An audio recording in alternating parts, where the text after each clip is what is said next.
With a hiss of contempt, the gate agent struck a match and held the flame to Maya Johnson's passport. "This ghetto trash doesn't deserve to fly," gate agent Brenda Martinez hissed. The flame shot toward the document. Brenda's thick fingers gripped the burgundy passport over a metal wastebasket. Her eyes locked on Maya's face, savoring every second of shock. Maya's breath caught. Passengers whipped out their phones. Brenda swept Maya's boarding pass off the counter with her forearm. The paper fluttered to the dirty floor near Maya's worn sneakers. "Pick it up, honey. On your knees." The match flame kissed the passport's corner. Gold lettering began to bubble and blacken as smoke curled upward. "Stop filming," Brenda barked at the recording passengers. "This fraud doesn't need witnesses." Maya's messenger bag slipped from her shoulder. Her government ID wallet remained hidden inside. Have you ever been humiliated so completely that someone literally tried to burn your identity while crowds watched? The passport's corner erupted in an orange flame. Brenda's grin widened as she watched the federal seal melt into black ash. "There we go," she cooed, dropping the burning document into the metal wastebasket. Problem solved. Maya stared at her identity dissolving. The burgundy cover curled and crackled, her photo warping in the heat, its features disappearing behind bubbling plastic. "You just destroyed a federal document," Maya said quietly. "I destroyed a fake." Brenda crossed her arms, satisfaction radiating from every pore. "That's what we do to trash in first class." Teenage passenger Sarah Carter held up her phone, live streaming to 23,000 viewers. Comments exploded across her screen. "Oh my God, she actually burned it. And call the FBI now." The digital boarding display blinked. "Flight 447. Boarding. 8 minutes remaining." Maya's government phone buzzed against her hip. The caller ID read, "DC Director. Urgent." She let it ring. Smoke from the wastebasket triggered overhead sensors. A maintenance worker approached with a fire extinguisher, but Brenda waved him off. "Just document disposal. Nothing to worry about." Business traveler Marcus Webb live-streamed from the gate seating. His TikTok caption read, "Racist gate agent burns woman's passport at O'Hare." Within minutes, the hashtag number passport burning started trending. Maya knelt to retrieve her boarding pass from the floor. The paper was scuffed with dirty shoe prints. "Stay down there," Brenda commanded. "It suits you better." Passengers gasped. Several started recording specifically at that moment. Maya stood slowly, boarding pass in hand. Her first-class ticket showed a subtle federal priority stamp in the corner. Her messenger bag contained an FAA inspector badge, still hidden from view. "Ma'am, I need to board this flight," Maya said, her voice level. "Not with burned documents, you don't." Brenda poked at the smoldering passport remains with a pen. "Look at this mess. Cheap foreign printing always burns fast." The passport pages had separated, revealing Maya's entry stamps from dozens of countries. Official visas curled into ash. Years of legitimate travel history were reduced to carbon. "I can verify my identity through the system," Maya offered. "System's down," Brenda lied smoothly. "Besides, people who carry fake documents probably have fake IDs, too." "What's next? A counterfeit driver's license?" Maya's phone buzzed again, this time from the federal marshal's office. Airport security officer Mike Torres arrived, drawn by the smoke and growing crowd. He saw the burned passport remains and immediately assumed Maya was the problem. "What's the situation here?" he asked Brenda. "Fraudulent documents. Already disposed of properly." Brenda gestured to the smoldering wastebasket. This woman was attempting to board with obvious fake identification. Mike examined the ashes. "Ma'am, did you bring fake documents to the airport?" "Those were legitimate federal documents," Maya replied. "Sure they were," Brenda snorted. "That's why they burn so easily. Real passports don't just catch fire like paper napkins." Other passengers began taking sides. A woman in pearls nodded approvingly at Brenda. "Good catch. These scammers are getting bold." But younger passengers live-streamed with outrage. Sarah's viewer count hit 89,000. Comments demanded a federal investigation. Maya's messenger bag shifted, revealing a small chain attached to an official badge. She adjusted the strap quickly, keeping the credential hidden. Supervisor Janet Phillips arrived, alerted by passenger complaints about smoke. She surveyed the scene. Burned document remains, a security presence, recording passengers, and Maya standing calmly amid the chaos. "Brenda, what happened here?" "Fraud attempt. Documents destroyed per protocol." Brenda's chest puffed with pride. "I protected our airline from criminal activity." Janet examined the ash-filled wastebasket. Pieces of Maya's passport photo were still recognizable, though charred beyond use. "Ma'am," Janet addressed Maya with barely concealed disdain, "attempting to board with fraudulent documents is a federal crime. We'll need to detain you pending investigation." Maya's phone rang again. The display showed FAA emergency line.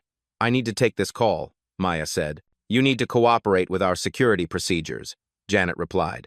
"Criminals don't get phone privileges." The boarding display updated. "Flight 447, boarding, 2 minutes remaining." Maya watched her federal identification continue burning. The gold eagle emblem on the passport cover had completely melted. Her diplomatic immunity page was indistinguishable from the surrounding ash. More security officers arrived. The gate area filled with uniforms, all assuming Maya was the threat rather than the victim of document destruction. Brenda basked in the attention. "It's always the quiet ones who try the biggest scams," she announced to the gathering passengers. "Good thing I have experience spotting fakes." Maya's federal credentials remained hidden in her bag. Her first-class boarding pass showed a priority status that Brenda had dismissed as fraudulent. Her government-issued phone continued buzzing with urgent federal calls that she couldn't answer under the current circumstances. The passport fire had died to glowing embers, but smoke still rose from the metal wastebasket. Maya's identity existed now only as evidence of a federal crime that everyone, except her, believed she had committed. Gate manager Tom Rodriguez rushed over, following the acrid smell of burning documents. He surveyed the scene, a smoldering wastebasket, security officers, and a growing crowd of recording passengers. "What the hell is burning at my gate?" he demanded. "Fraudulent documents," Janet reported efficiently.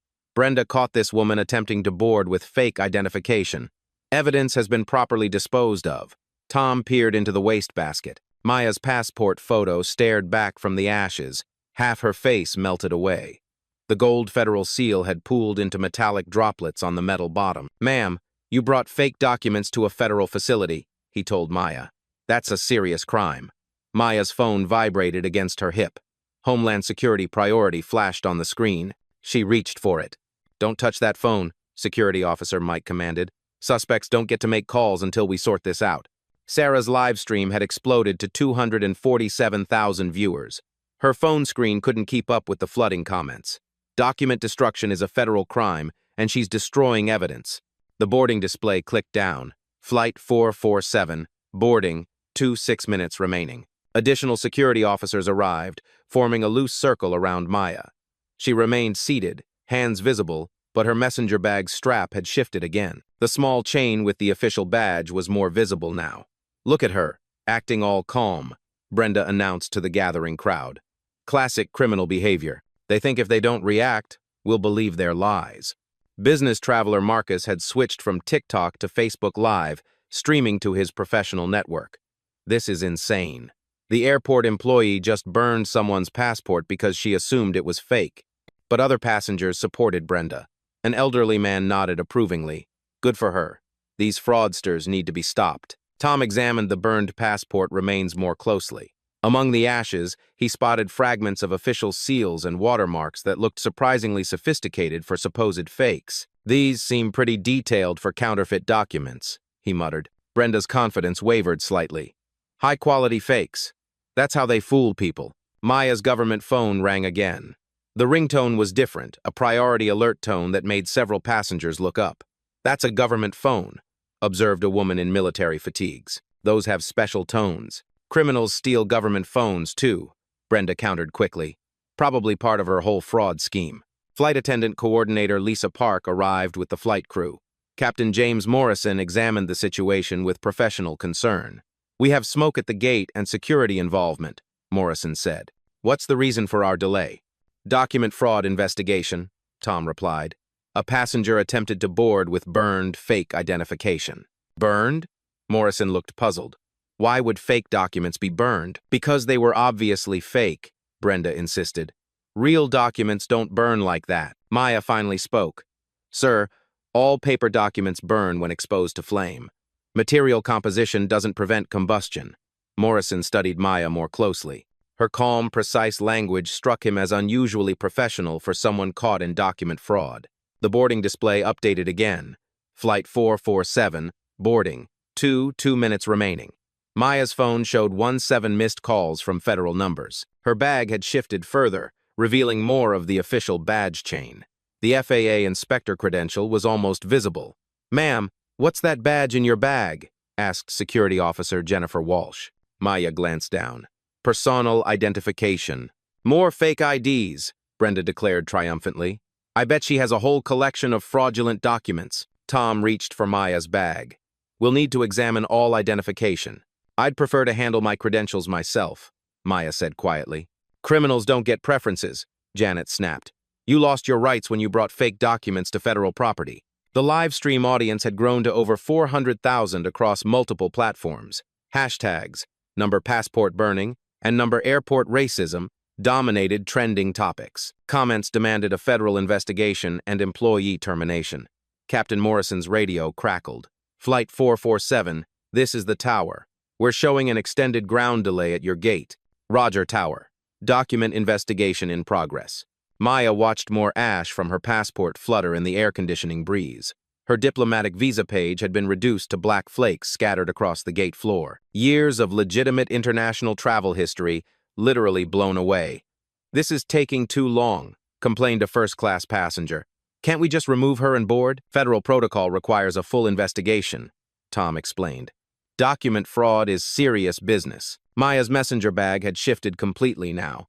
The FAA inspector badge was clearly visible to anyone looking closely, but the security officers and gate staff were focused on her face, not her credentials.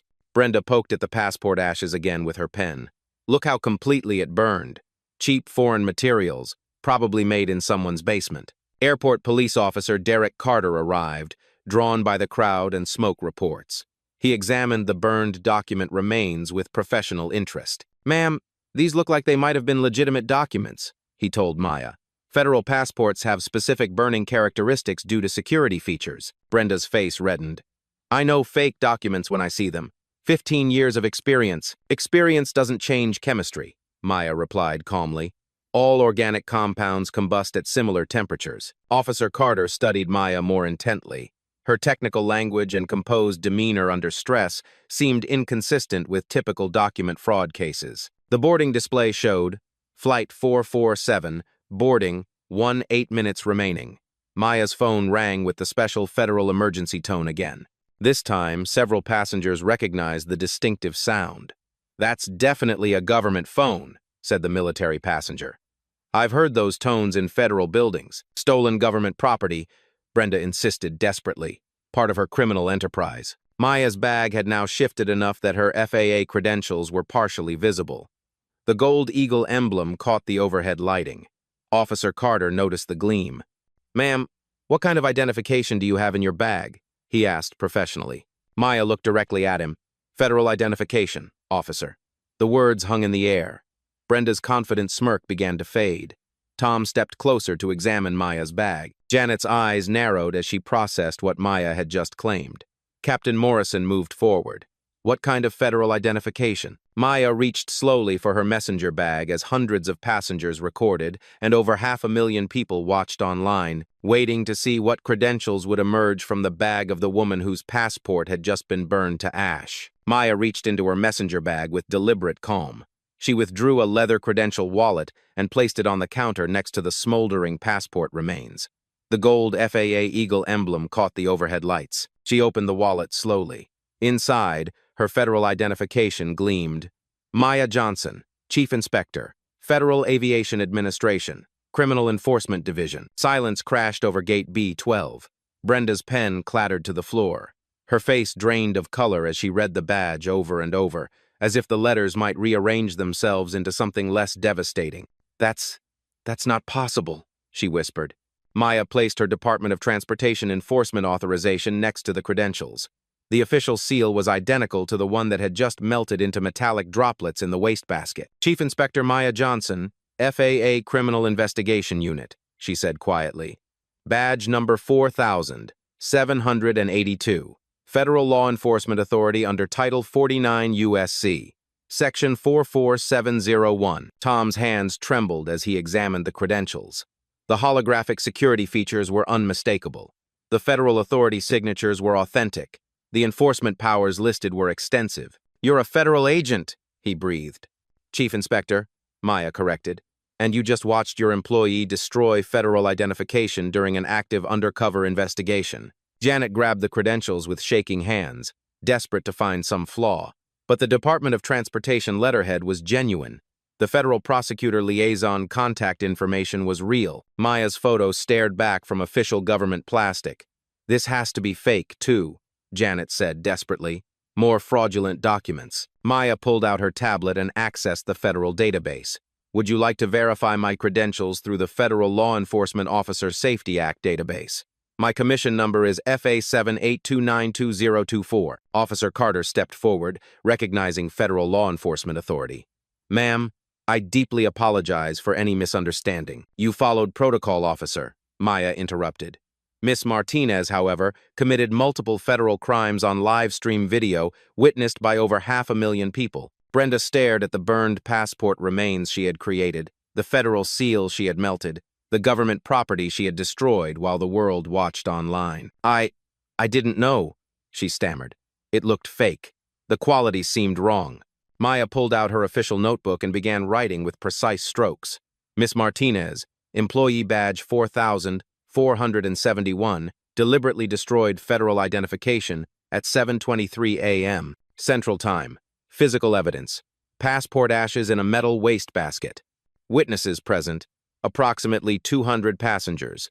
Multiple live stream audiences exceeding 500,000 viewers across TikTok, Facebook, and Instagram platforms. Captain Morrison studied Maya's credentials with growing professional respect and dawning horror at the situation. Chief Inspector, how can we assist your federal investigation? You can start by preserving the crime scene evidence. Maya gestured to the wastebasket full of passport ash. That is now material evidence in a federal criminal prosecution. Sarah's live stream had exploded beyond 600,000 viewers. Comments flooded in faster than her phone could display. Holy S. She's FBI. She burned a federal agent's passport. Federal crime on live TV. Maya's phone rang with the distinctive federal emergency tone. This time she answered without hesitation. Johnson here. Yes, the operation is proceeding exactly as planned. Document destruction occurred as we anticipated. Full evidence collected from multiple digital sources. She paused, listening to the voice on the other end. Understood, Director. Federal response team dispatched.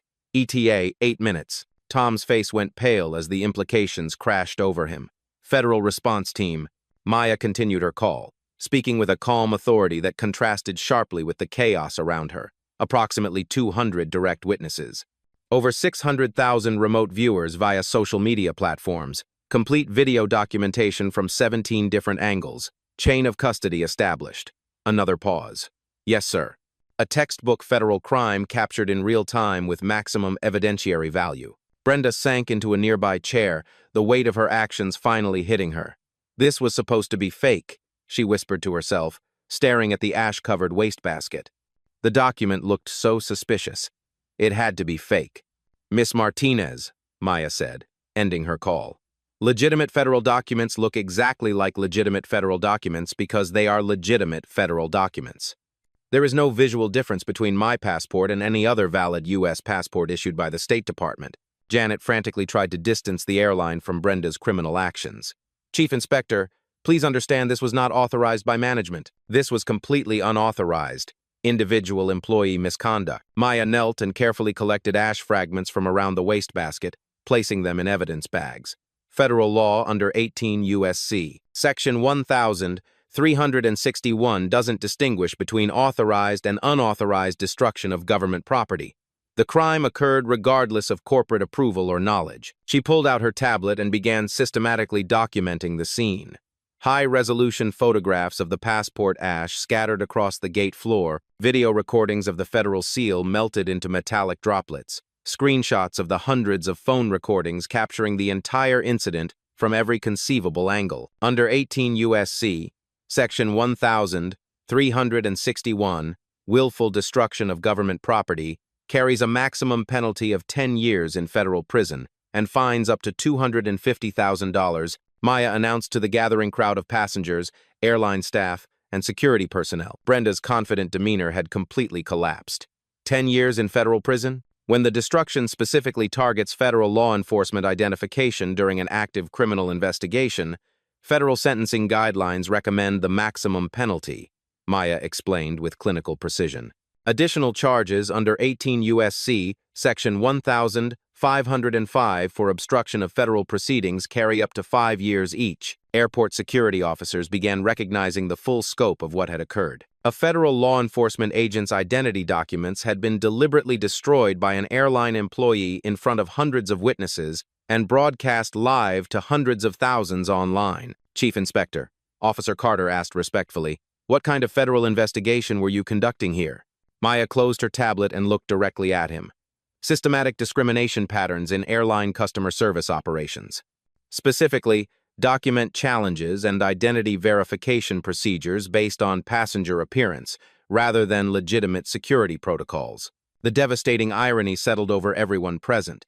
Brenda's racially motivated assumptions about Maya's appearance had led her to destroy the very federal agent's documents who was conducting an undercover investigation into exactly that kind of discrimination. Tom examined Maya's credentials one final time, desperately hoping somehow they might be elaborate counterfeits. But the federal authentication features were undeniable. The holographic seals were genuine government issue. The enforcement authority was devastatingly real. Miss Martinez will need to be detained immediately pending federal criminal charges, Maya announced with quiet authority. Destruction of federal property, interference with a federal investigation, obstruction of justice, and potential federal civil rights violations. Brenda looked down at the passport ashes scattered around her feet like confetti. Federal document fragments clung to her airline uniform. The evidence of her federal crimes was literally coating her body. Maya's phone rang again. She glanced at the caller ID. U.S. Marshal Service. ETA, 6 minutes. Your federal arrest team is arriving shortly, Miss Martinez, Maya informed Brenda matter-of-factly. I strongly recommend you remain calm and cooperative during the detention process. The live stream audiences across multiple platforms watched in stunned fascination as the power dynamic completely and utterly reversed. The woman they had seen systematically humiliated and stripped of her identity was now revealing herself as one of the most powerful federal law enforcement officials in aviation security. Maya bent down and carefully picked up a charred fragment of her passport photo. Half her face was burned away in the official document, but her federal inspector credentials remained completely intact and devastatingly authoritative. The hunter had become the hunted. The victim had become the prosecutor, and every second was captured in high-definition video evidence. Federal marshals arrived in tactical gear, their heavy boots echoing across the terminal. Deputy Marshal Rebecca Santos approached Maya with professional respect. Chief Inspector Johnson, we're here for the federal arrest warrant. Maya nodded toward Brenda, who sat frozen in her chair, staring at the passport ashes scattered around her feet. Miss Martinez, employee badge 4471, federal document destruction, obstruction of justice, interference with a federal investigation. Corporate Vice President Patricia Hawthorne burst through the crowd, her $3,000 suit wrinkled from the emergency helicopter flight from headquarters. Behind her, a team of lawyers clutched briefcases and tablets. What is the extent of our legal exposure? She demanded of Tom. Maya opened her tablet, displaying federal statutes with clinical precision. Under 18 U.S.C., Section 1361, your employee's willful destruction of federal property carries criminal penalties of up to 10 years imprisonment and $250,000 in fines. Corporate liability under the vicarious responsibility doctrine could reach $50 million. Patricia's face went white. $50 million? That's the criminal exposure, Maya continued calmly. Civil rights violations under 42 U.S.C. Section 1983 carry unlimited damage potential. Federal contract violations could suspend your operating certificates at all 127 airports where you currently hold gates. The airline's legal team frantically typed on tablets, calculating the financial catastrophe. Senior counsel Marcus Webb whispered urgently to Patricia, our annual revenue is $28.7 billion. Federal contract suspension would cost us $847 million monthly. Maya pulled up additional data. Your airline processes 2.3 million passengers monthly through O'Hare alone. Each discrimination incident carries potential damages of $1.2 to $2 million under established federal precedent. Miss, Martinez's personnel file shows 17 previous complaints for discriminatory document challenges. Tom's hands shook as he realized the scope of corporate knowledge. We had complaints about her before. 17 documented complaints over 14 months, Maya confirmed, reading from her tablet. All involving passengers of color, all dismissed by management without investigation. This establishes a pattern of deliberate indifference to civil rights violations. Patricia grabbed the complaint file from Tom.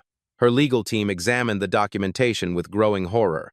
Customer complaints about Brenda's behavior toward minority passengers, incidents of excessive document scrutiny, reports of discriminatory language, all filed away without action. This creates corporate liability under Section 1983, lead counsel whispered.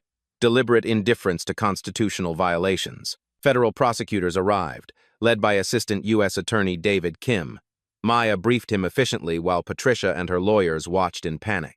Complete video documentation from 19 different sources, Maya reported. Over 800,000 online viewers witnessed the federal crime in real time. Physical evidence is secured in federal custody. 17 prior discrimination complaints establish corporate knowledge. Prosecutor Kim examined the burned passport evidence. This is prosecutorial gold. A federal crime committed against a federal agent during a civil rights investigation, captured on live stream video, with corporate knowledge of prior incidents. Patricia attempted damage control. We're prepared to cooperate fully with federal authorities. Ms. Martinez will be terminated immediately. We'll implement comprehensive anti-discrimination training. Maya looked up from her documentation. Ms. Hawthorne, termination doesn't address federal criminal charges. Your employee committed felony destruction of government property. Criminal prosecution proceeds regardless of employment status. The federal marshals placed Brenda in restraints. Her airline uniform was covered with ash from Maya's passport, physical evidence of her crime literally coating her clothing. I didn't know it was real, Brenda sobbed as handcuffs clicked into place. It looked fake to me. Ignorance of federal law is not a defense, Prosecutor Kim informed her. Federal crimes carry federal consequences, regardless of intent or knowledge. Maya turned to Patricia with quiet authority. Your airline faces immediate federal enforcement actions. Operating certificate review begins Monday. All gate operations are subject to federal monitoring pending compliance review. Patricia's legal team calculated frantically. Federal monitoring costs average $2.3 million monthly per major hub. A full compliance review takes 18 to 24 months, minimum. Our stock price has already dropped 12% since the live stream went viral, CFO Robert Chen reported via an emergency phone call. Federal criminal charges against our employee for burning a federal agent's passport. Market confidence is collapsing. Maya displayed more devastating data. Federal Aviation Regulation. Part 129 allows for the immediate suspension of operating privileges for airlines whose employees commit federal crimes during passenger processing. Your certificate of authorization covers 847 daily flights across 17 states. The mathematical implications hit Patricia like physical blows. Daily revenue of $2.8 million per suspended route. Federal fines averaging $125,000 per incident. Legal defense costs projected at $15 million minimum. What do you need from us to minimize federal action? Patricia asked desperately. Maya's response was methodical and devastating. Immediate implementation of federal bias monitoring systems at all 127 gates. Cost, approximately $3.2 million. Mandatory federal discrimination training for all 2,847 customer service employees. Cost, $1.8 million annually. A federal compliance officer position reporting directly to the Department of Transportation. Salary and benefits, $350,000 annually. She continued reading from her enforcement authority. Real-time discrimination detection software monitoring all gate interactions. Implementation cost, $4.7 million. Monthly federal audit fees, $180,000. Victim compensation fund for affected passengers, $10 million, minimum. Patricia's lawyers frantically scribbled numbers. The total federal compliance costs exceeded $23 million in the first year alone. Federal criminal prosecution of Ms. Martinez proceeds independently, Maya emphasized. These corporate compliance measures address civil rights violations and federal contract requirements. They do not affect the criminal charges. Deputy Marshal Santos read Brenda her rights as cameras continued recording. The woman who had confidently burned Maya's passport an hour ago was now being arrested for federal crimes while the world watched. You have the right to remain silent. Anything you say can and will be used against you in a federal court. You have the right to a federal public defender. Maya pulled up final enforcement data. Miss Hawthorne, your airline has 72 hours to submit a federal compliance plan to the Department of Transportation. Failure to comply triggers an automatic operating certificate suspension under emergency federal authority. The boarding display showed Maya's original flight, Flight 447, delayed pending federal investigation. Patricia realized the bitter irony. Maya's investigation had been triggered by exactly this kind of discrimination, and Brenda's criminal behavior had provided perfect evidence of systemic problems. How long will federal monitoring continue? Patricia asked weakly. Maya closed her tablet. Until the Department of Transportation determines your airline consistently complies with federal anti-discrimination requirements. Based on current violation patterns, a minimum of 5 years of federal oversight. Federal crime scene investigators arrived to collect additional evidence. They photographed the burned passport remains, documented the federal seal melted in the wastebasket, and collected witness statements from the hundreds of passengers who had watched federal document destruction occur in real time. Maya's phone showed 17 missed calls from national media outlets. The story was exploding across news networks. Airline employee burns federal agent's passport on live stream. Chief Inspector, Prosecutor Kim asked, "Do you need a medical evaluation for the criminal assault?" Maya considered the question. Document destruction constitutes destruction of my federal identification, which impacts my ability to perform law enforcement duties. I'll need official documentation for the federal case file. Patricia realized another devastating implication. Assault on a federal officer carried additional criminal penalties. Brenda's actions weren't just property destruction. They were attacks on federal law enforcement authority. The corporate showdown was complete. Maya had systematically documented every aspect of federal liability, from individual criminal charges to corporate civil rights violations. The airline faced years of federal oversight, millions in compliance costs, and criminal prosecutions that would reshape industry discrimination policies. Maya picked up the final fragments of her burned passport. The document that Brenda had destroyed in discriminatory rage was now evidence in a federal case that would transform aviation's civil rights enforcement forever. Justice would be measured not in revenge, but in systematic change, backed by federal authority and corporate accountability.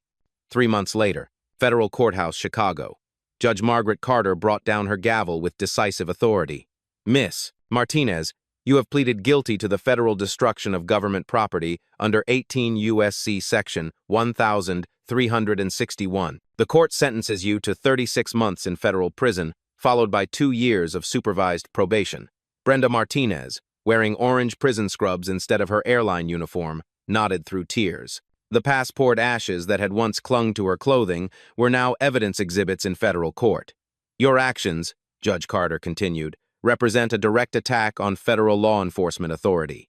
You destroyed the identification of a federal agent conducting lawful civil rights investigations. This court cannot and will not tolerate such criminal behavior.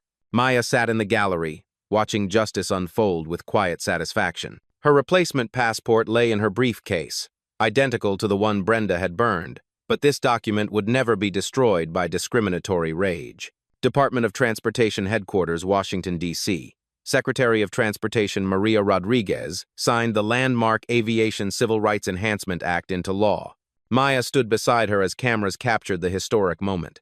This legislation requires real-time discrimination monitoring at all commercial aviation facilities, Secretary Rodriguez announced. AI-powered systems will detect bias in customer service interactions and trigger immediate federal intervention. The new law mandated revolutionary changes across the industry. Every major airport would install advanced monitoring technology within 18 months.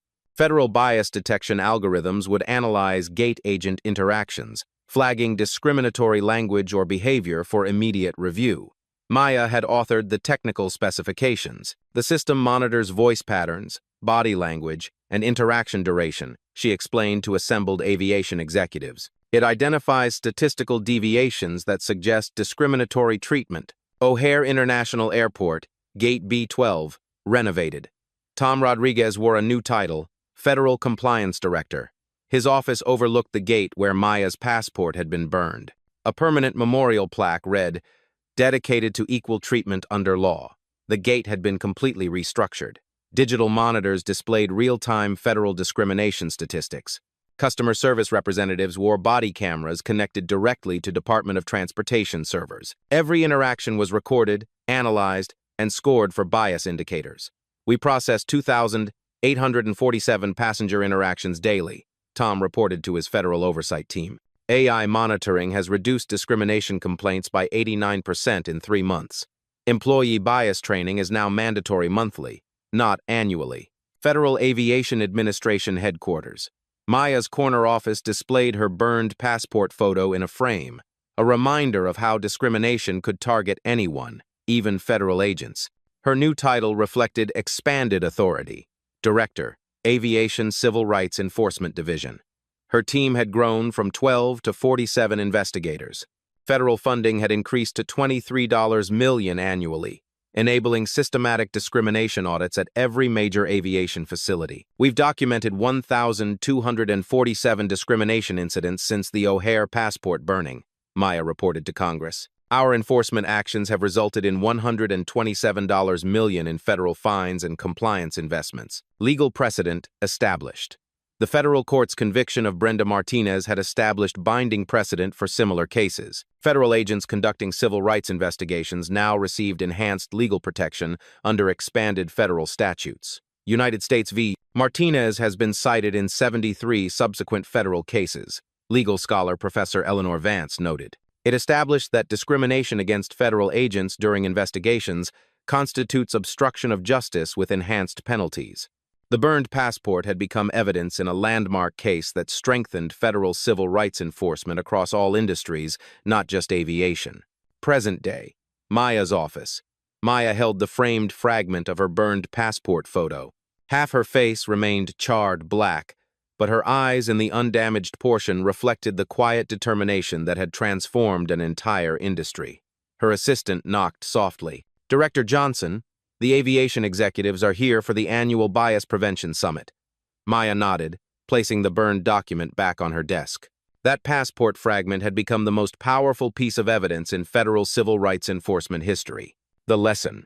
The most powerful response to discrimination isn't anger, it's intelligence, preparation, and the strategic use of legitimate authority. Maya's story proves that one person, armed with professionalism and knowledge of the law, can dismantle systemic injustice. By remaining calm, documenting evidence, and allowing the legal process to unfold, she turned a humiliating personal attack into a catalyst for nationwide reform. Her actions show that the system can work, but it requires us to be prepared, composed, and relentless in our pursuit of accountability. Have you witnessed discrimination in transportation or customer service? Your story could help identify patterns requiring federal intervention. Comment below. Subscribe to Blacktail Stories for more inspiring accounts of professional excellence overcoming prejudice, and hit the notification bell to join our community. Share this story to raise awareness about federal civil rights protections. Together, we can ensure that Maya's burned passport becomes the last time someone's identity is destroyed by hatred. The slap that echoed from a small-town diner to the highest office of national security began with the quiet jingle of quarters. "Get out! You don't belong here." Kyle Becker's fist smashed into Sam Washington's face. The 72-year-old veteran staggered back. Coffee hit the floor. Quarters scattered. "Know your place, old man," Kyle spat, towering over him. Sam touched his burning cheek. His American flag pin glinted under the lights. The diner went dead silent. Every phone came out. Recording started. This looked simple. A racist bully attacking a helpless, elderly black man. Sam seemed defenseless. Worn cardigan. Counting change. An easy target. Wrong. Hidden under that cardigan was a Purple Heart. In his phone was a contact. James, Director of Homeland Security. Chloe, the waitress, knew the truth. "That idiot has no clue," she whispered. Sam pulled out his phone. His hands didn't shake. Military training runs deep. Kyle Becker had just slapped the father of one of America's most powerful men. Federal backup was one phone call away. Hit subscribe. This bully is about to learn what real power looks like. 30 minutes earlier, Murphy's Diner buzzed with typical Tuesday morning energy.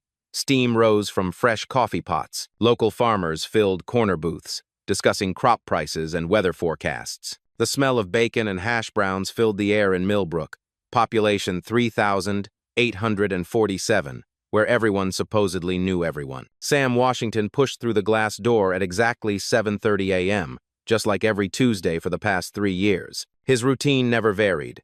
Black coffee, wheat toast, exact change counted from a worn leather wallet. The elderly black man moved with quiet dignity, his navy cardigan showing its age but pressed neat and clean.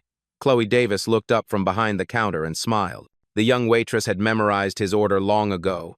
"Morning, Mr. Washington." "The usual, please, Chloe." "Thank you." She poured his coffee without asking how he liked it. Black, no sugar, no cream. A simple man with simple needs, or so it appeared to anyone watching. What most people missed were the small details. The way Sam sat with his back to the wall, scanning exits. The precise way he folded his napkin. The American flag pin on his collar that never seemed to tarnish, and the American Legion pin beside it, both positioned with military precision. His phone buzzed. A text message. "Dad, big meeting with the cabinet today. Love you, James." Sam smiled and typed back slowly with one finger. "Proud of you, son. Be safe." Across the diner, Kyle Becker sat in his usual corner booth, scrolling through social media on his phone. His construction crew uniform was clean this early in the morning, but his attitude was already dirty. He'd been coming to Murphy's for 2 years, ever since the new housing development brought different types to Millbrook. Kyle's eyes tracked Sam's movements with obvious disdain, the old man's careful counting of quarters, his polite nods to other customers, the way he quietly minded his own business. Everything about Sam Washington seemed to irritate Kyle Becker on a cellular level. "Don't know why they let just anyone in here these days," Kyle muttered to his breakfast companion, loud enough for surrounding tables to hear. The businessman at the next table shifted uncomfortably. Mrs. Gable, the mayor's wife, glanced up from her newspaper with a frown, but nobody said anything. They never did. Chloe's jaw tightened as she refilled coffee cups. She'd watched this pattern develop over months, Kyle's comments getting bolder, his aggression increasing, his jokes becoming less funny and more pointed. She'd thought about saying something to her manager, but Kyle was a regular customer who tipped well. Money talked louder than dignity in small-town diners. Outside the window, college student Leo Jenkins was setting up his camera equipment. His assignment was simple: document real small-town America for his journalism class. He'd chosen Murphy's Diner because it looked authentic, timeless, the kind of place where honest people shared honest conversations. Leo adjusted his lens and checked his audio levels. His professor had emphasized capturing genuine moments, unguarded interactions that revealed character. He had no idea he was about to document something that would reach the highest levels of American government. The security camera above Sam's table blinked its red recording light. The diner's owner had installed the system 6 months ago after a rash of petty thefts. What he hadn't anticipated was how valuable that footage might become. Sam's phone buzzed again. This time it was a news alert about federal funding for rural law enforcement programs. He read it carefully, then deleted it without comment. Some habits from his son's world had rubbed off on him over the years. Kyle Becker was getting restless. His breakfast companion had left for work, and he found himself with time to kill before his construction shift started. Time to kill and an elderly black man who represented everything he thought was wrong with his changing town. The morning crowd began to thin. Farmers headed to their fields. Office workers drove to their jobs in the county seat. The traveling businessman settled his check and left. Soon it would be just the regulars, the lingerers, and one old man who didn't know his peaceful Tuesday morning was about to become a nightmare. Chloe glanced at her phone. A text from her cousin Leo outside. "Getting great footage of authentic small-town life. This place is perfect." She looked out the window and waved. Leo waved back, still filming. Neither of them realized they were about to become key witnesses to an assault that would go viral within hours. At 7:47 a.m., Leo Jenkins positioned his camera for the perfect shot of small-town America. He had no idea he was about to capture evidence that would reach the Director of Homeland Security's desk before lunchtime. At 7:45 a.m., Kyle Becker's patience ran out. He'd been watching Sam Washington for 15 minutes, and the old man's quiet contentment made his blood boil. Kyle stood up, work boots deliberately loud on the linoleum. He crossed the diner with calculated steps, drawing every eye in the place. Sam looked up as the shadow fell across his table. Kyle loomed over him, arms crossed, an expensive watch glinting. "Morning," Sam said politely. "You seem real comfortable here," Kyle said, loud enough for everyone to hear. Real comfortable for someone who doesn't belong. The diner went silent. Forks stopped moving. Chloe's hand moved toward her phone. "I'm sorry," Sam said. "This ain't your kind of place, old man. Makes decent people uncomfortable having your type around." "Mrs." Gable shifted nervously. Fire Chief Evans tensed. The diner held its breath. Sam had faced worse than playground bullies. But this was about dignity, about the right to exist in peace. "I'm just having coffee," Sam said quietly. "I'm not bothering anyone." "That's where you're wrong." Kyle leaned closer. "Your being here bothers me. Bothers a lot of good people." Outside, Leo Jenkins's camera captured every word. He'd started filming local color. Now he was documenting something much darker. The security camera recorded everything with perfect clarity. Audio, video, timestamps that would become crucial evidence. Sam reached for his wallet to leave, but Kyle's hand slammed down on the table. "Don't walk away when I'm talking to you." Coffee sloshed. Quarters scattered across the table and hit the floor. "Sir, please," Sam said. "I don't want trouble." "Trouble?" Kyle laughed without humor. "Old man, you are trouble. Everyone like you, acting like you own this place." Chloe pulled out her phone and started recording. She'd been silent too long. Chief Evans half stood, unsure how to intervene. "Mrs." Gable looked around frantically. Sam stood slowly, his military bearing evident despite his age. Something in his posture made Kyle step back. "I'm leaving now," Sam said with quiet dignity. But Kyle wasn't done. He'd started something in front of an audience. His pride wouldn't let him back down. Kyle stepped sideways, blocking Sam's path to the door. "You'll leave when I say you can leave." Physical intimidation, public humiliation, witnessed by dozens and recorded by multiple cameras. Kyle Becker had crossed a line that would destroy his life.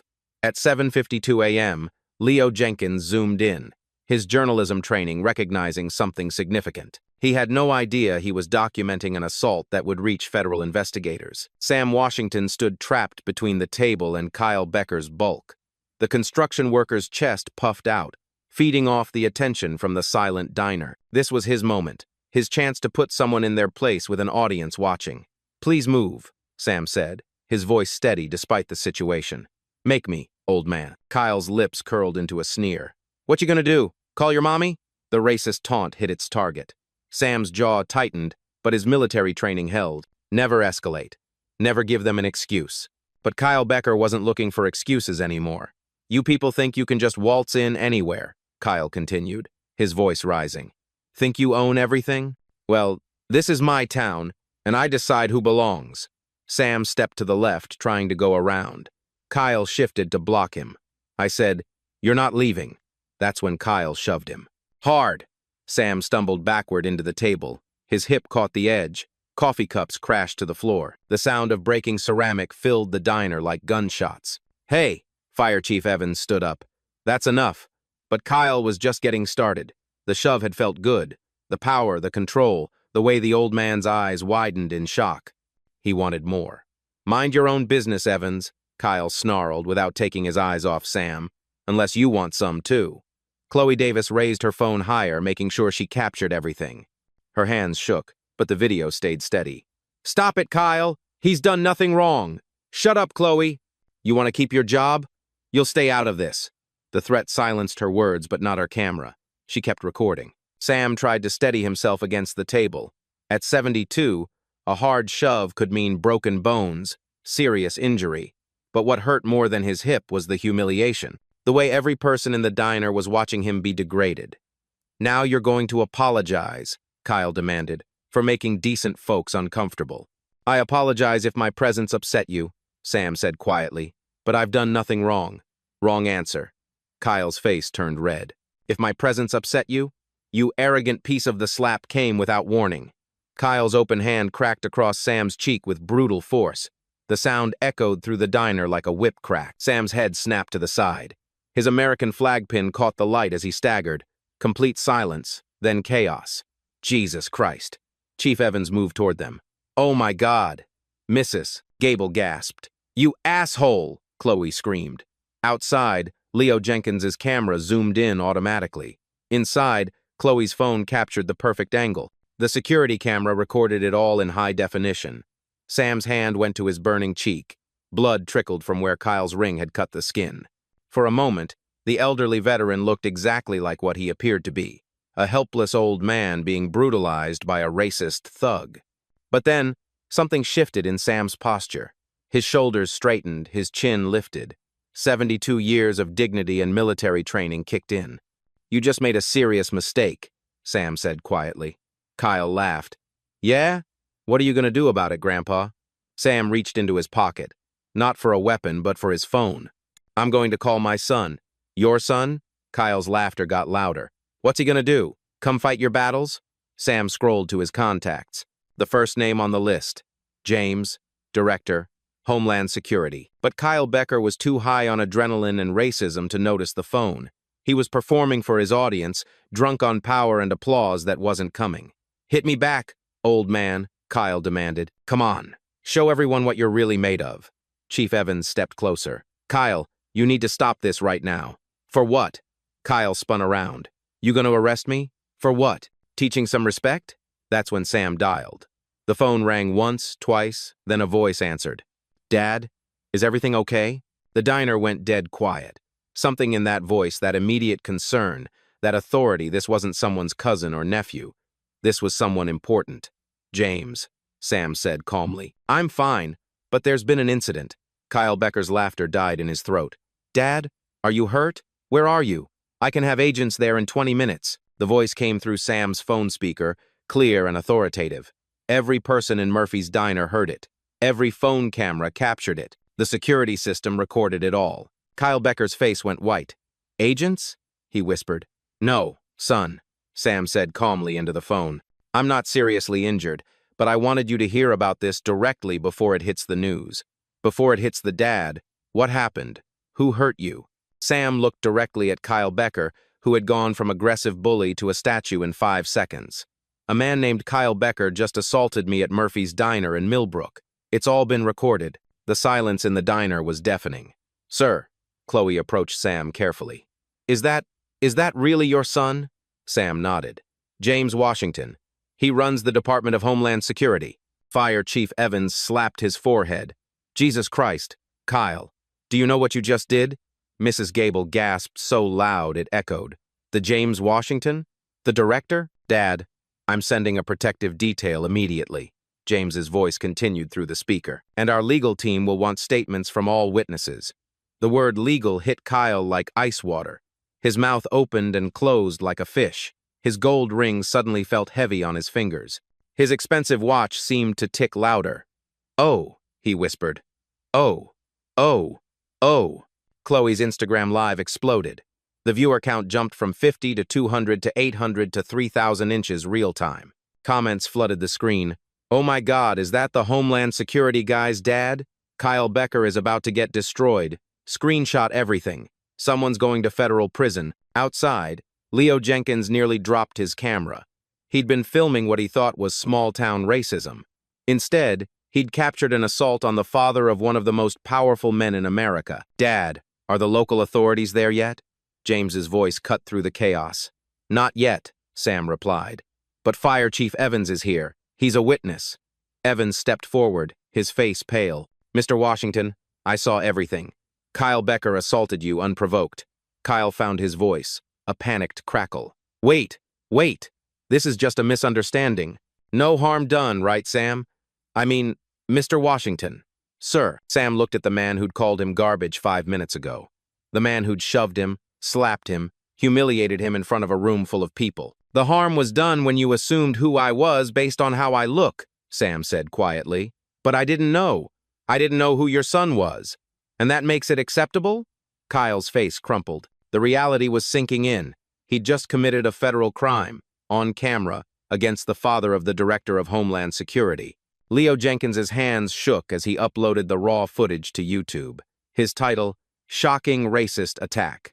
Director of Homeland Security's father assaulted Liv." The video would hit 50,000 views within the hour. James's voice came through the phone again. "Dad, I need you to know that federal investigators will be involved. This isn't because of my position. It's because what happened to you was a civil rights violation. Kyle Becker sat down heavily in the nearest chair. His construction crew t-shirt was soaked with sweat. His face had gone gray. "I'm sorry," he whispered. "I'm so sorry. I didn't mean. I never would have." "You never would have what?" Sam asked. "Assaulted me if you knew I had powerful connections? But you were perfectly fine doing it when you thought I was powerless." The truth of it hit everyone in the room. This wasn't about mistaken identity. This was about character, about who you are when you think no one important is watching. Within 30 minutes, this local incident would be on the radar of federal investigators. But Kyle Becker's troubles were just beginning. Within 20 minutes, Sheriff Miller arrived at Murphy's Diner, her body camera recording everything. She'd known Sam Washington for years as a quiet, regular customer. She'd also known Kyle Becker as a troublemaker with connections to local contractors and politicians. The political calculations began immediately. "Morning, Sam." "Kyle." Sheriff Miller surveyed the scene, noting the broken coffee cups, the witnesses with phones out, the tension thick enough to cut. "Heard there was an incident." Chloe stepped forward, phone still recording. "Sheriff, Kyle Becker assaulted Mr. Washington. I got it all on video." Miller reviewed the footage on Chloe's phone. Her expression grew increasingly uncomfortable as she watched Kyle's racist language, the shove, the brutal slap. "Kyle, I'm going to need a statement." "Sam, you want to press charges?" Sam considered carefully. "I want this documented properly. Whatever happens next should follow the law." Meanwhile, the first news van pulled up outside, then another. Leo Jenkins's video had hit 100,000 views. The hashtag number Millbrook Diner was trending regionally. Mayor Thompson called Miller from City Hall. "Patricia, can we handle this quietly? Tourism season starts next month. Bad publicity could hurt everyone." Miller lowered her voice. "Tom, this is the Director of Homeland Security's father. There's no handling this quietly." "Jesus Christ, how bad is it?" "Bad enough that I'm expecting federal investigators by lunch." The real estate agent who'd been eating breakfast slipped out the back door, already texting his developer clients. "Property values are about to tank. Pull all Millbrook listings." Local radio host Mike Stevens broke into regular programming. "Folks, we're getting reports of an alleged incident at Murphy's Diner this morning. Details are unclear, but both parties claim to be victims of a misunderstanding." The spin machine started immediately. Black SUVs appeared downtown 20 minutes later. Not for Sam, but for a security assessment standard protocol when a cabinet member's family was involved in any public incident. The regional news stations picked up the story by 10 a.m. Alleged assault at small town diner involves family member of high-ranking federal official.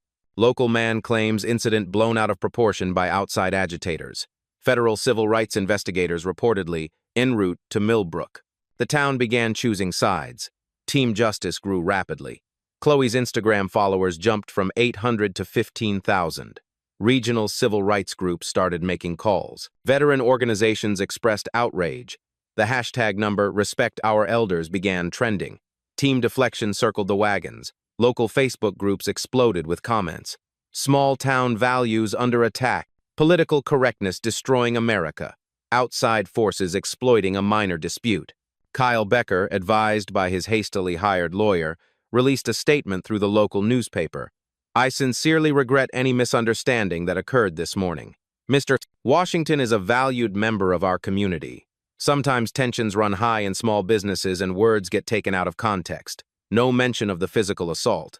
No acknowledgement of the racist language. No actual apology. The half-hearted statement only made things worse." Sam declined most interview requests but agreed to speak with the regional news station. "This isn't about my son's position in government. It's about how we treat each other as human beings, how we see each other, whether we judge people by their character or their appearance."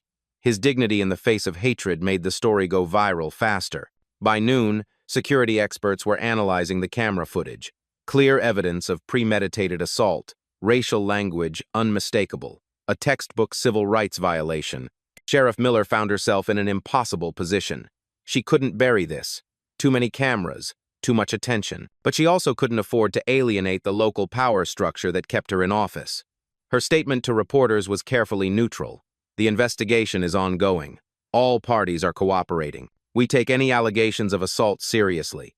Translation: buying time, hoping it would blow over. It wouldn't. Corporate headquarters for the Murphy's Diner chain issued their own statement. "We are investigating this morning's incident and do not condone discrimination or violence of any kind. Kyle's lawyer tried damage control. My client maintains his innocence. The video footage has been taken out of context and doesn't show the full situation. But there was no context that made a racist assault acceptable. By 2 p.m., Leo Jenkins's video had reached 500,000 views. The comments section became a battleground. The local story was becoming a national symbol.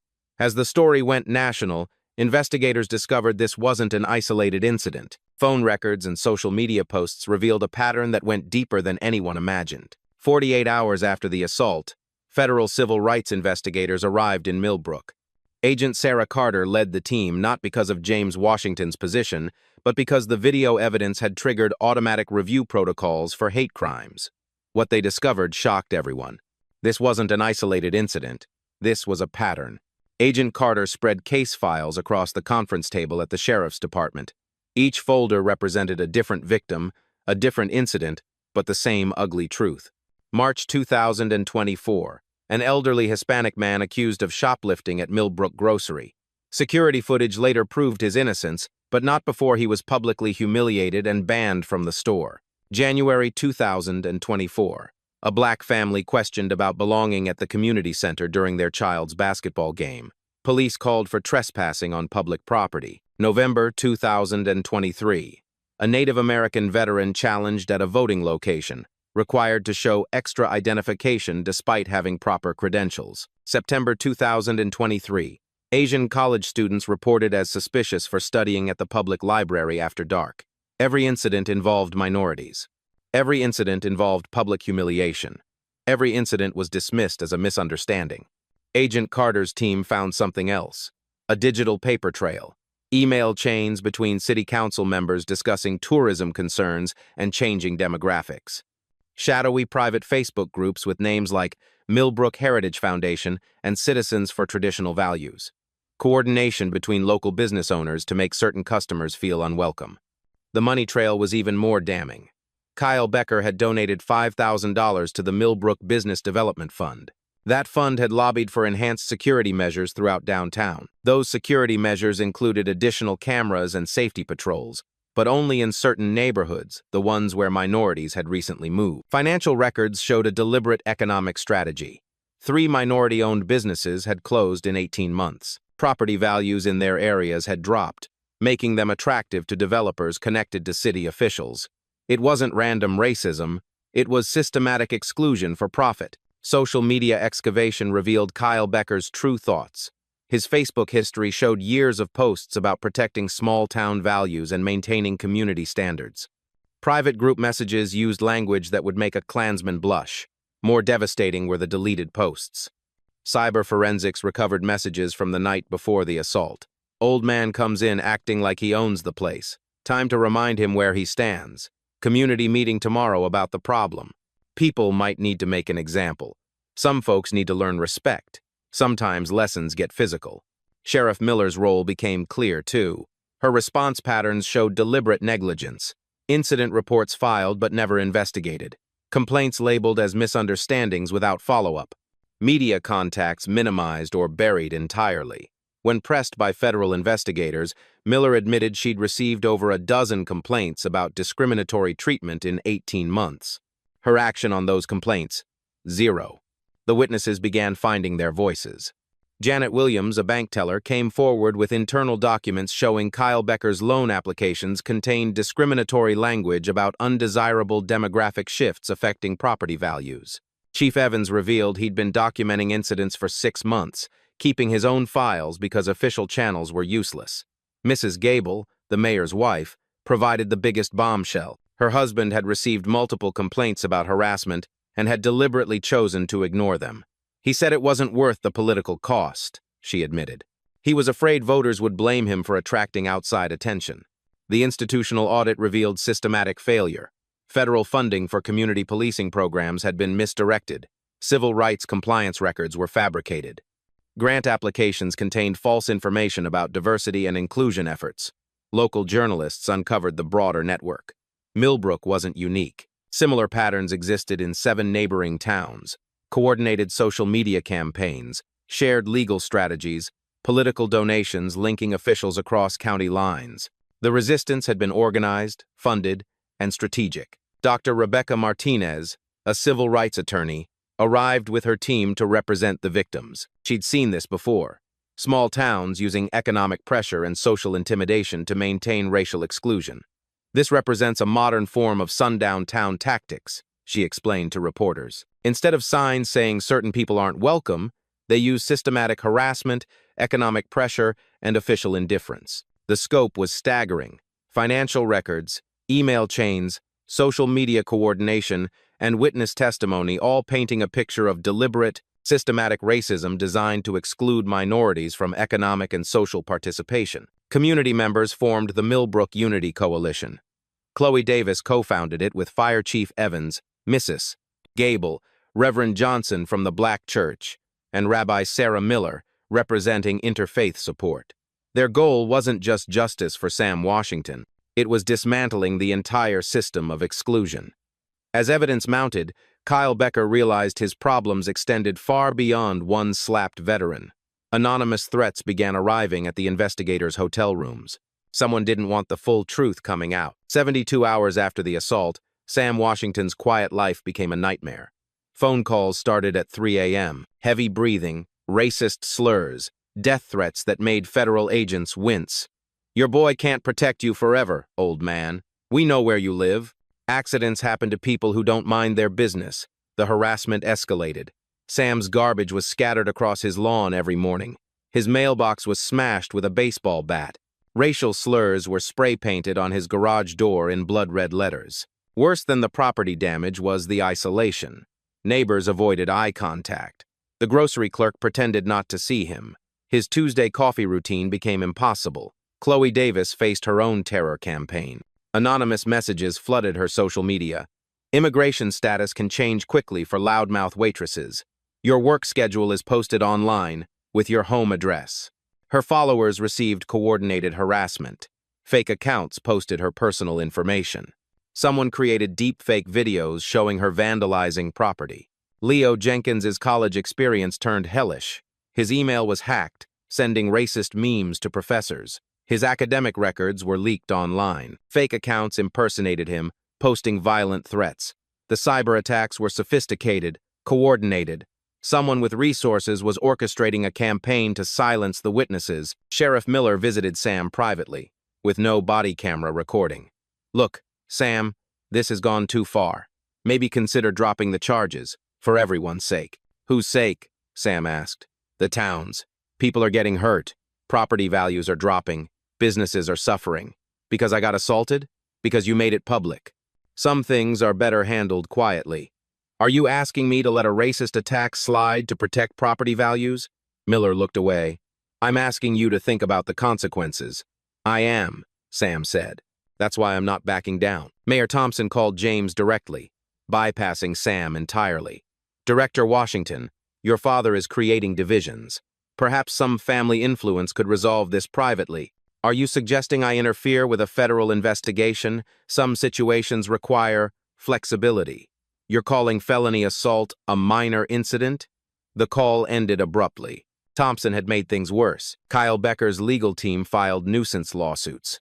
Defamation claims against Chloe, copyright violations against Leo, business interference charges against Unity Coalition supporters. The legal harassment was designed to bankrupt the witnesses. Sam's health deteriorated. His blood pressure spiked. Sleep became impossible. His doctor prescribed anxiety medication. At 2 a.m. on Friday, Sam sat alone in his kitchen, staring at his Purple Heart. For the first time, doubt crept in. Maybe Miller was right. Fighting back was hurting people. Chloe could lose her job. Leo's education was at risk. His phone rang. It was James calling from Washington. "Dad, I'm driving up. Don't argue.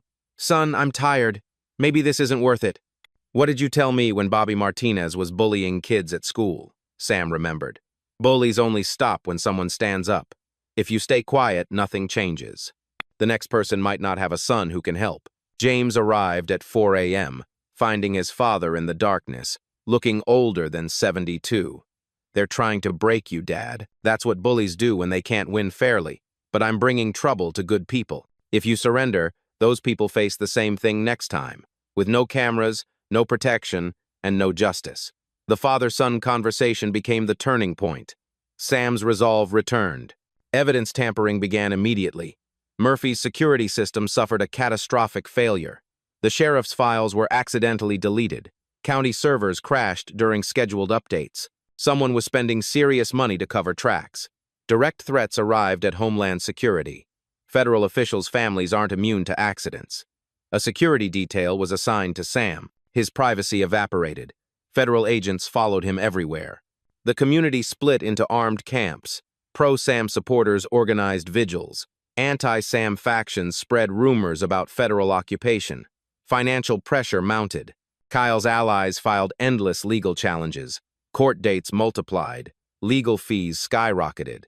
Just when Sam considered surrender, an unexpected ally emerged with evidence that would change everything. On day 5, an unexpected ally knocked on Sam Washington's door. Dr. Rebecca Martinez, the civil rights attorney from the state ACLU, didn't come alone. Behind her stood Marcus Thompson, a black cybersecurity specialist and military veteran who'd volunteered his services. One veteran for another, Marcus said simply. Within hours, Marcus had recovered what everyone thought was lost forever. Despite the crashed security system at Murphy's Diner, he found something the saboteurs missed: automatic cloud backup. Every deleted file, every lost video, every piece of evidence they tried to destroy was sitting in a server backup that updated every 30 minutes. "Amateur hour," Marcus muttered, pulling up pristine footage of Kyle Becker's assault. They deleted local files but forgot about cloud synchronization. Dr. Martinez spread new evidence across Sam's kitchen table. The breakthrough came from an unexpected source: Chloe's phone case. Her cousin had installed a tiny hidden camera for her safety after previous incidents. The device, smaller than a quarter, had captured Kyle Becker's immediate reaction after the assault. "Kyle," to his assistant, "get me Mayor Thompson on the phone. We need to control this narrative before it explodes nationally." The smoking gun proved premeditation and conspiracy. Marcus's digital forensics revealed more devastating evidence. Phone records showed 47 calls between Kyle Becker and Mayor Thompson in the 3 days following the assault. A private group chat among Millbrook business leaders contained explicit racial language and coordinated response strategies. The deleted social media posts told the real story. Phase 1, working perfectly. 3 minority businesses closed this year. Property values stabilizing in target neighborhoods. Need to maintain pressure on remaining problem residents. Small gestures send big messages. If the old man's family has connections, we handle it like the others. Money talks louder than justice. Janet Williams, the bank teller, came forward with internal documents that shattered Kyle's defense.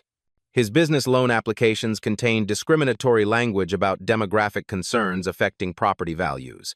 Bank meeting minutes discussed maintaining community standards through selective lending practices. The financial conspiracy was massive. Property development deals were contingent on demographic management. Insurance claims against minority-owned businesses showed suspicious patterns. City contracts favored companies that supported the exclusion campaign. The veteran network mobilized nationwide.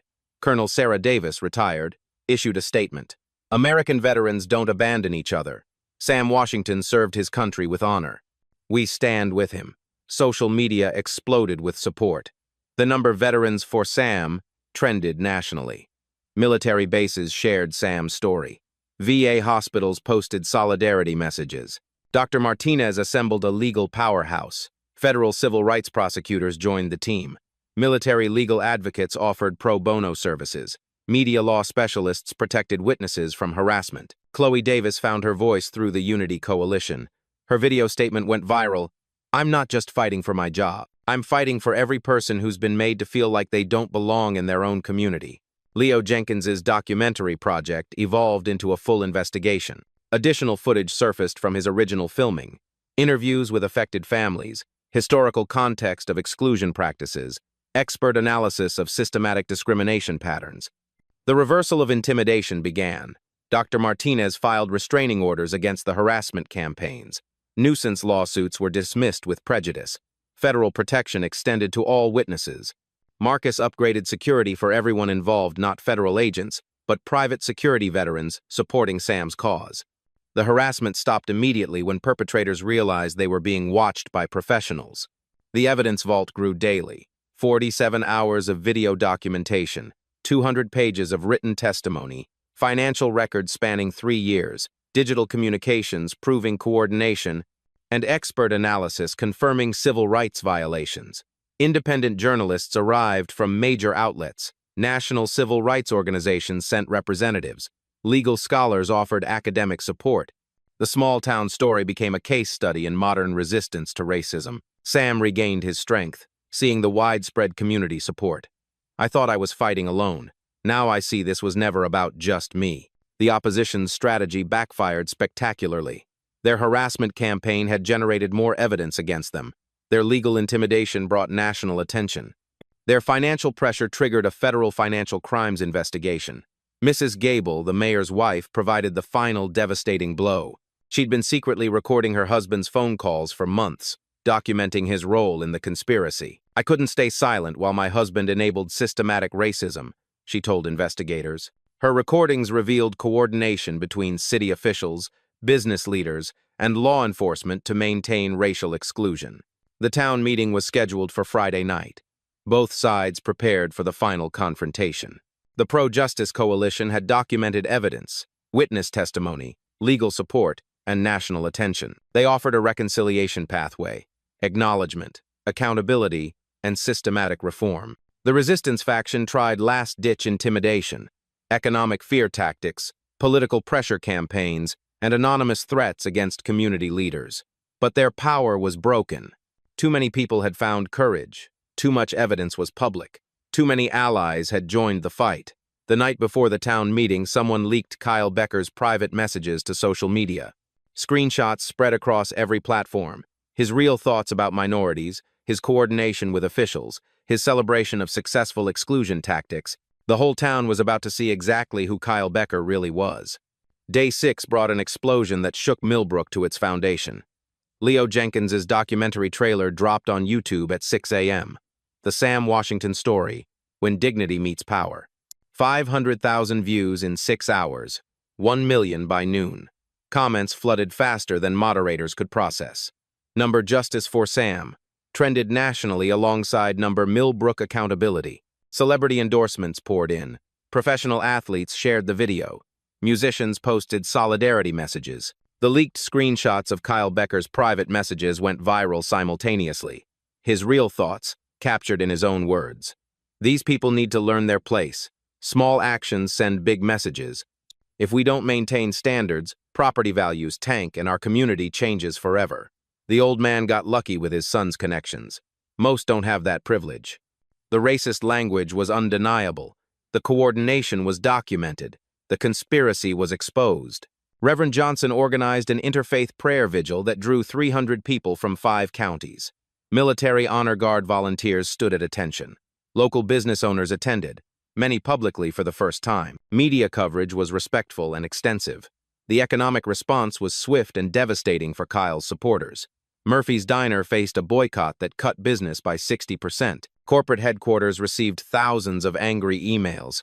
A franchise agreement review was initiated immediately. Competitor diners saw business surge as customers voted with their wallets. Chloe Davis launched Truth from the Front Lines on Instagram Live, attracting 50,000 regular viewers. Daily updates from Millbrook, witness interviews, community healing conversations, educational content about civil rights history. Each live stream gained momentum. Viewers shared personal stories of discrimination. Families posted photos with service members. The hashtag number Respect Our Elders connected generations of Americans who'd faced similar struggles. Leo Jenkins's journalism program provided an additional platform through Small Town, Big Courage. Live-streamed conversations with experts, legal process explanations, and community voices that humanized the larger struggle. State-level politicians felt the pressure. The governor issued a statement supporting the federal investigation. The State Civil Rights Commission launched a broader inquiry into rural discrimination patterns. The Tourism Board quietly distanced itself from Millbrook leadership.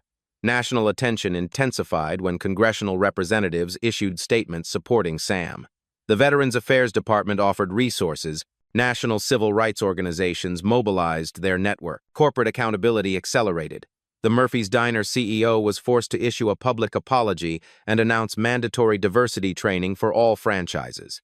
A community investment fund was established with $500,000 for inclusive economic development. Local business pressure mounted as the Chamber of Commerce called emergency meetings. Property developers reassessed Millbrook investments. Insurance companies reviewed risk assessments for discriminatory business practices. Banking relationships faced scrutiny as federal regulators investigated lending patterns. The counter-movement organized its final push. A Save Our Community rally was scheduled to compete with the town meeting. Outside political groups arrived with professional organizers. Social media disinformation campaigns spread false information about federal overreach and constitutional violations, but their messaging fell flat. Too much evidence was public. Too many local voices supported justice. Too many allies had joined the movement. Security concerns escalated as extremist groups threatened to disrupt the town meeting. Federal authorities monitored communications. Local law enforcement requested state backup. Community leaders organized peaceful security protocols. The momentum peaked as dawn broke on the day of the town meeting. National media trucks filled downtown Millbrook. Community members arrived from surrounding counties. Legal teams finalized presentations for the evening showdown. Sam Washington stood at his kitchen window, an American flag pin positioned precisely on his cardigan collar. Today, Millbrook would decide its future. Today, dignity would face down hatred in front of the entire nation. The backup Kyle Becker never saw coming had arrived. Not just federal badges and powerful connections, but an entire movement of Americans who believed justice wasn't negotiable. At 7 p.m., the Millbrook Community Center was packed beyond capacity. 400 seats, 600 people. An overflow crowd stood outside, watching a live stream on their phones. National media filled the designated sections. Security was visible but professional. Sam Washington entered with quiet dignity, an American flag pin prominent on his cardigan. Half the auditorium rose in a standing ovation. He nodded respectfully and took his front row seat. Behind him sat Chloe Davis, Leo Jenkins, Fire Chief Evans, and Mrs. Gable, the Unity Coalition in full force. Kyle Becker arrived with his legal team, avoiding all eye contact.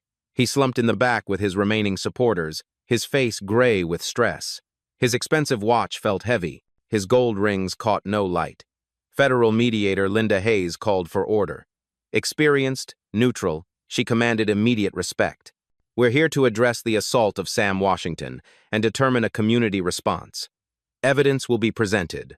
All sides will be heard. Round 1. Video evidence. Leo Jenkins' documentary clips played on massive screens. The original assault footage, complete and unedited. Security camera angles showing clear aggression. Audio enhancement revealing every racist word. Kyle's immediate conspiracy planning with Mayor Thompson. Gasps rippled through the crowd at footage they hadn't seen. Several of Kyle's supporters shifted uncomfortably. Cell phones recorded everything. Round 2. Pattern documentation. Dr. Martinez presented systematic evidence with laser precision, a timeline of 12 incidents over 18 months. Financial connections proving coordination. Email chains showing deliberate planning. Expert testimony confirming civil rights violations. This wasn't random racism, Dr. Martinez stated clearly. This was systematic exclusion for economic gain. The testimony phase began. Chloe Davis approached the microphone, her hands steady despite the cameras. I kept silent for too long because I was afraid. Fear of losing my job, fear of retaliation. But I learned that silence enables cruelty. Her voice grew stronger. I won't be silent anymore when people are treated as less than human. Applause erupted from half the crowd. Fire Chief Evans testified next. As a public servant, I failed this community by not acting on what I witnessed. I documented harassment but didn't report it officially. My silence enabled escalation. He faced Kyle directly. That ends today. Mrs. Gable's testimony shattered any remaining defenses. I can no longer protect my husband's political career while he enables systematic racism. She revealed private conversations, documented pressure tactics, and admitted her knowledge of the exclusion conspiracy. Leadership means choosing what's right over what's convenient. The crowd sat in stunned silence. Sam Washington rose slowly, commanding immediate attention. I didn't serve my country to come home and face hatred in my own community. His voice carried decades of dignity. This isn't about my son's position. It's about every parent who wants their children to live with respect. He paused, a pin-drop silence falling over the room. I'm willing to forgive Kyle Becker, but forgiveness requires acknowledgement, and acknowledgement requires change, Kyle's lawyer whispered frantically. Kyle stood, his face flushed red.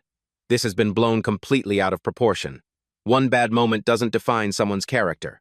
Doctor, Martinez interrupted calmly. Actually, Mr. Becker, we have additional evidence received this afternoon. The game-changing moment.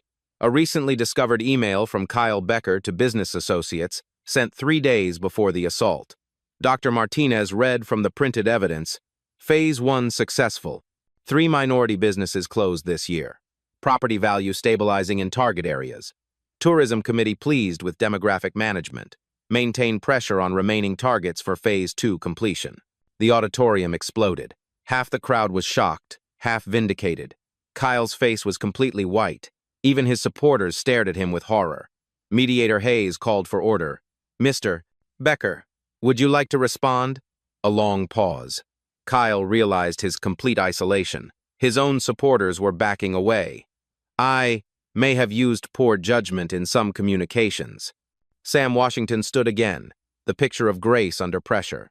Kyle, the measure of a person isn't their mistakes. It's how they respond when the truth comes to light. The resolution proposals were clear. Immediate actions. Kyle Becker's detailed public apology. His resignation from all leadership positions. Financial restitution to affected businesses. Mandatory civil rights training for city employees. Systematic changes. Independent oversight of law enforcement.